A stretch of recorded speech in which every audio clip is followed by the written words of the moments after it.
Hi, everyone. Welcome to week 13. So, this week we are going to be focusing on an aspect of your potential conspiracy theory debunking, which is going to be looking at logical fallacies and cognitive biases.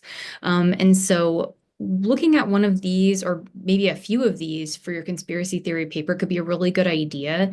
A lot of times when we're trying to figure out how do people believe in a certain conspiracy theory, what people start to get into is cognitive bias, stuff like looking at the list here, proportionality bias, confirmation bias, and I think they've probably brought some of these up in the videos that I've assigned. And then another thing that people tend to bring up is the argument itself, and that's going to be a logical fallacy. And so that'll be something like, a red herring or Texas sharpshooter or straw man or circular reasoning.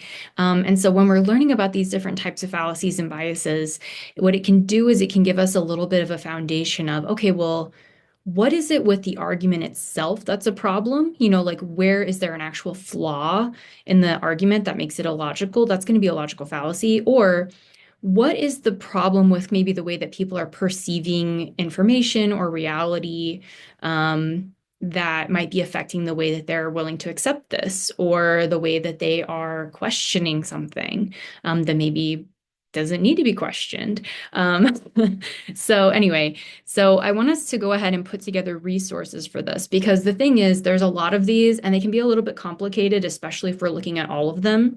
And so what I'd like is for each of you to choose one of these fallacies or biases to focus on for this week. And I want you to put together a resource for other students in class and yourself, so that we have a pretty good collection of the different types of fallacies and biases that could be relevant to your conspiracy theory papers. And so what I'm hoping will happen is that as you're putting these together and you're looking at other people's, you're going to say, oh, you know what? I could see how that works with my conspiracy theory. Or even if you're just kind of getting a sense of how these work, generally speaking, it might help you figure out, oh, you know what? I think there is a logical fallacy here. Maybe it's not this one that they're talking about, but it sounds similar. Okay.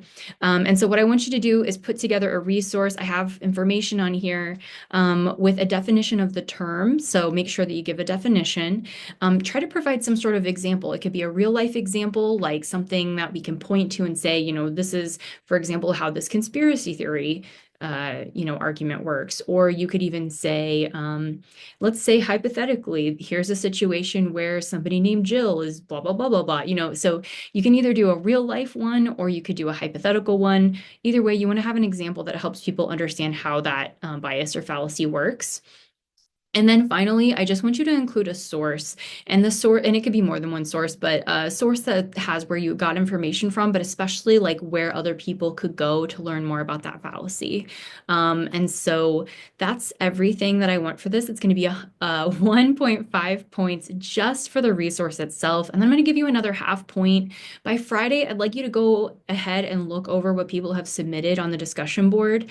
And then I want you to pick out any that you think could apply to your conspiracy theory. And then I want you to respond to that person's post by saying, I think this one might fit for my conspiracy theory because, and then try to give a little bit of an explanation. You don't have to go into depth or anything, but you could just say, this applies to my conspiracy theory because people seem to be perceiving this thing, or people seem to be overestimating something or whatever.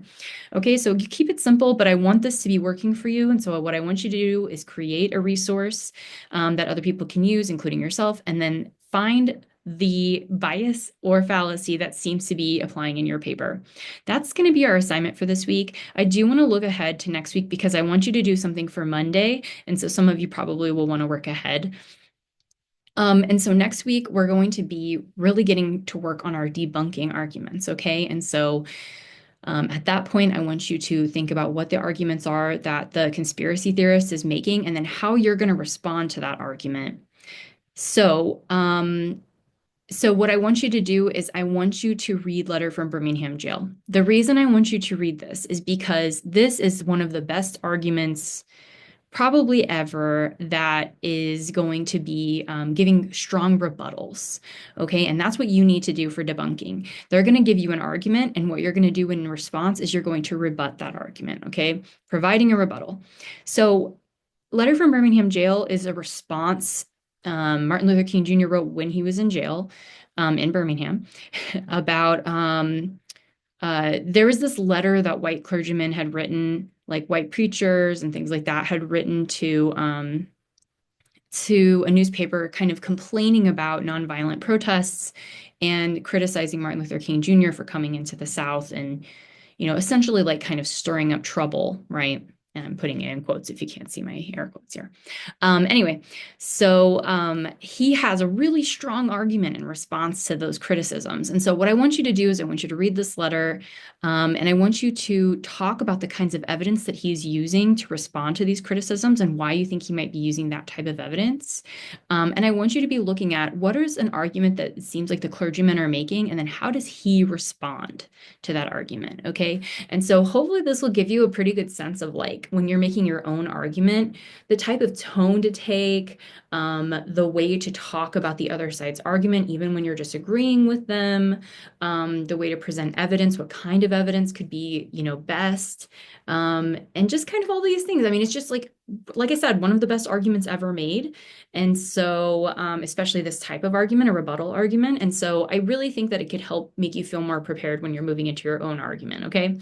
Um, Let me know if you have any questions, and have a great week.